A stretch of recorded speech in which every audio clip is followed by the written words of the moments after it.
In this unit, we will be talking about the Gilded Age and the birth of modern America.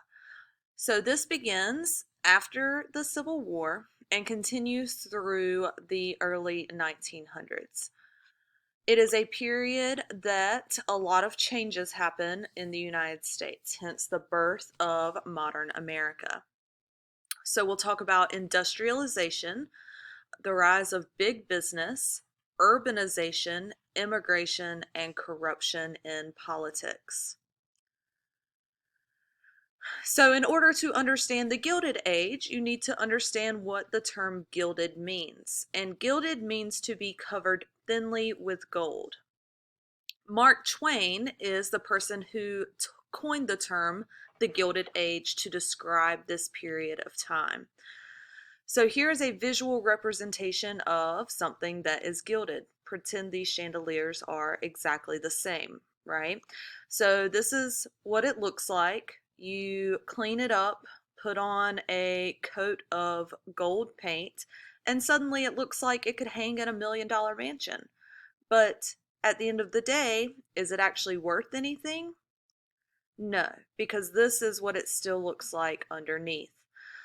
So what Mark Twain meant by this period, calling it the Gilded Age, was that it was a period of serious problems that were able to be ignored because of the huge economic growth that we saw during this time.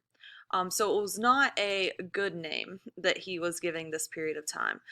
He thought that the United States was corrupt and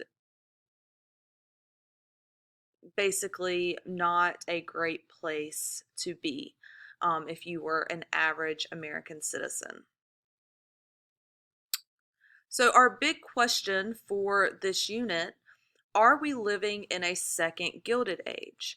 Whenever historians write about the early 2000s, and we get far enough into the future that we give it, a little name, will we call it the second Gilded Age? Are there enough similarities um, to justify saying that we are in another Gilded Age? Or are the differences big enough that you could say that we're not? That's something to consider as we go through this unit. So we're going to start with the rise of industry, industrialization. Our essential question, what factors led to industrialization and what impact did industry have on the economy? So, 1865, when this period begins, that's the end of the Civil War. Um, During the Civil War, remember, the northern factories ramped up their production to supply necessary materials for the war. Whenever the war ends, that production is not going to just stop, but we are going to instead begin making consumer goods.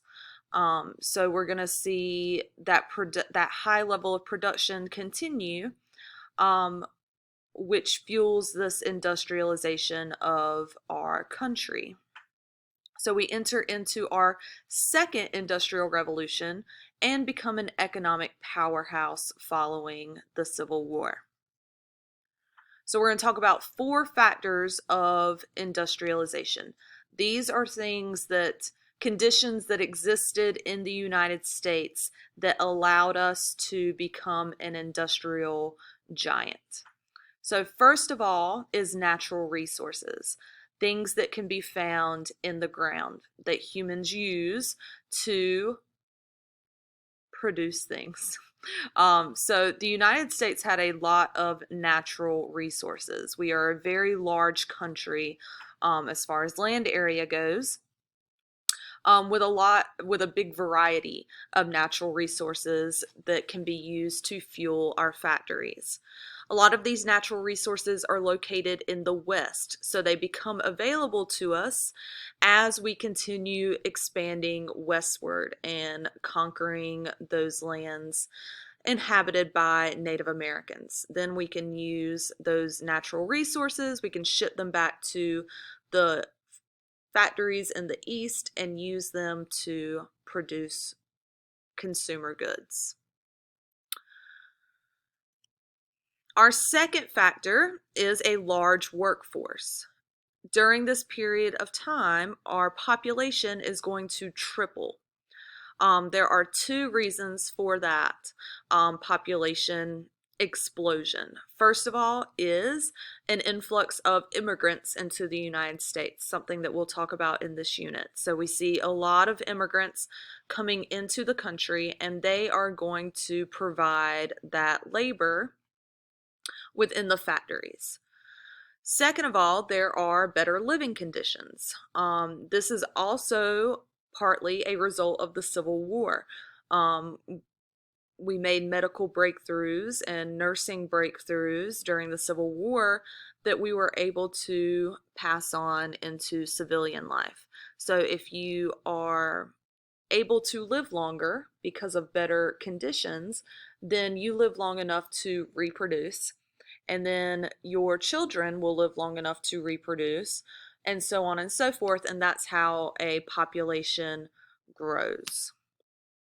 So this large workforce is going to provide the ability to mass produce all of these consumer goods. You have the people there working to produce this stuff, but they also are the consumers of this stuff. So it goes twofold. They provide the labor to produce it, and then they are also creating the demand for these manufactured goods.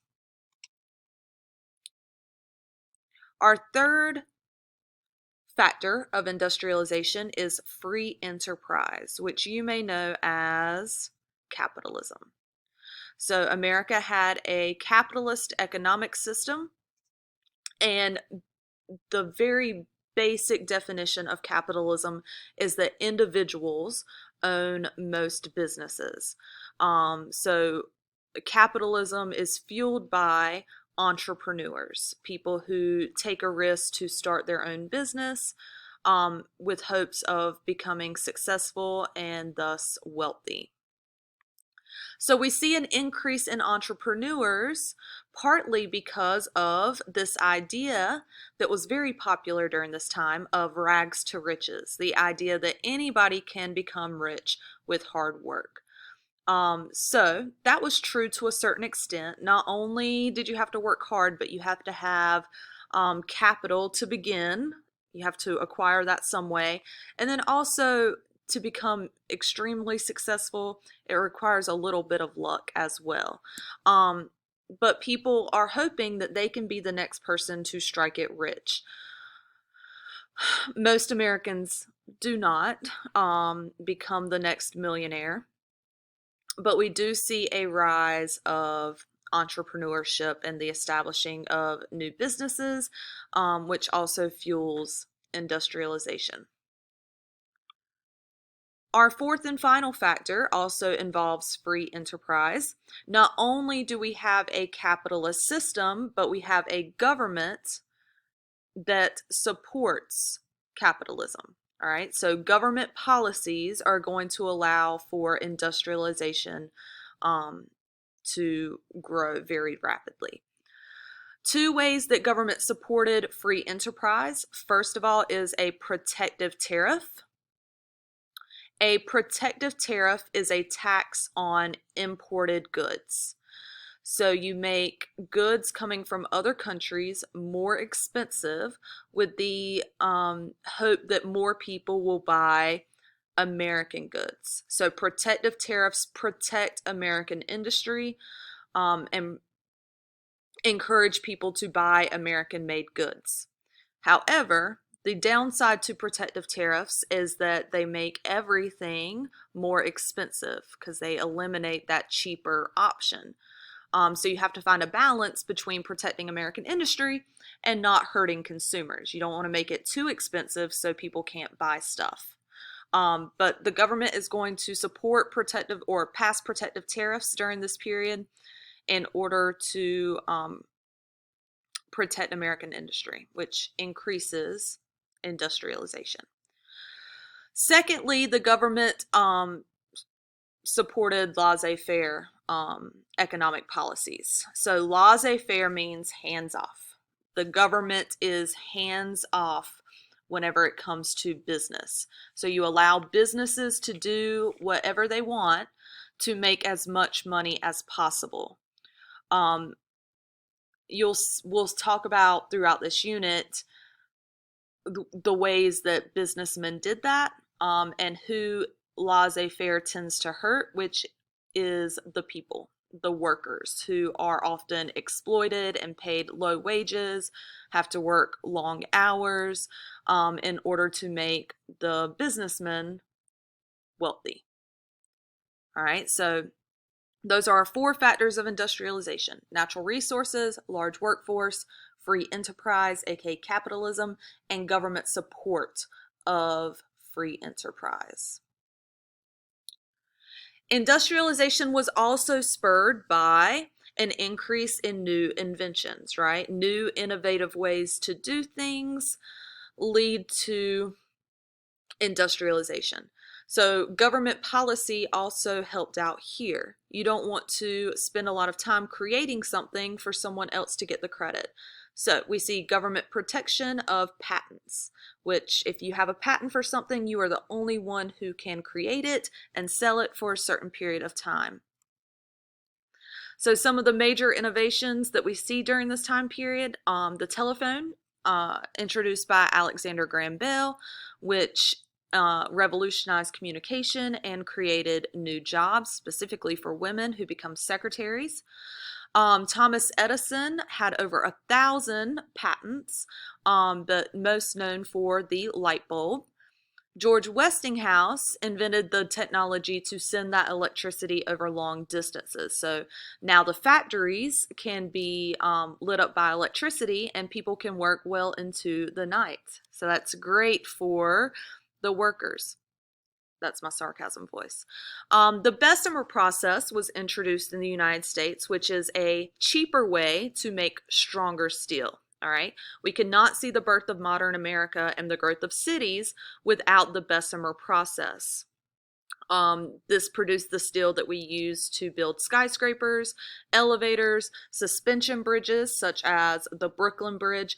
All of those require the Bessemer process to be able to mass produce that steel. And then finally, the railroad, which you talked about in American History 1, but really grew during the period of the Civil War and immediately afterwards. The railroad allows us to move those natural resources from the west to the east in the factories, and allow us to move goods that are made in the east out to the west to consumers. The railroad is the quickest way for transport. So if you can move all of this stuff in larger bulk and much quicker, then that leads to more production in the factories. So we are able to really, for the first time, mass produce on a large scale. Mass production means turning out large numbers of products quickly, and usually all the same, uniform. So industrialization also could not have been possible without the railroad. The railroad also led to another innovation that impacts the way that we live today. Time zones were created in 1884 because that was necessary for scheduling trains. Prior to the invention of time zones, right, everybody individually set their time of day by sundials. And so, somebody might say, no, it's 4:30 in the afternoon, and somebody else is like, it's 4:45. So without, the train, you don't have that standardized time that we have today. That is the end of section 1, the rise of industry.